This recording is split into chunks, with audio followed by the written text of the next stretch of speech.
নাস্তিক বলেছিলেন আল্লাহ বলতে কেউ নাই। আলেম সাহেব প্রমাণ করে দেবেন আল্লাহ আছেন। সবাই অনেক লোক এসেছিলেন, সবাই আলেম সাহেব উপস্থিত হতে দেরি করেছেন বলে অনেকেই মনে করেছেন আলেম প্রমাণ করতে পারবেন না।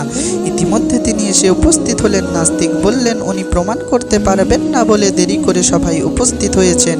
আলেম বললেন আপনারা হয়তো জানেন আমার বাড়ি নদীর ওপারে, এপারে আসার জন্য যথাসময় পার হয়েছিলাম। নদীর ধারে এসে দেখি কোনো নৌকাওয়ালা নাই। অপেক্ষা করতে করতে দেরি হয়ে গেল, কোনো নৌকাওয়ালা পেলাম না। অনেক অপেক্ষার পরে দেখলাম একটি বড় গাছ আপনা আপনিই পড়ে গেল। তারপরে একটি নৌকা তৈরি হয়ে গেল। ধীরে ধীরে পানিতে নেমে গেলাম আমি, তাতে চড়ে বসলাম।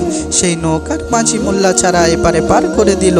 তারপরেই আমি আপনাদের সম্মুখে উপস্থিত হতে পেরেছি। সবাই হেসে উঠল। নাস্তিক বলে উঠল আপনাদের কি মনে হয় উনি একজন পাগল নন?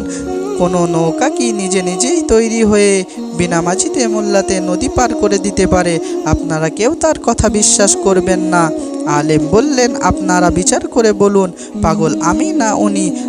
আমি তো কেবল বলেছি নদীর ধারে একটি নৌকা আপনিই তৈরি হয়ে নদীতে চলাচলের কথা।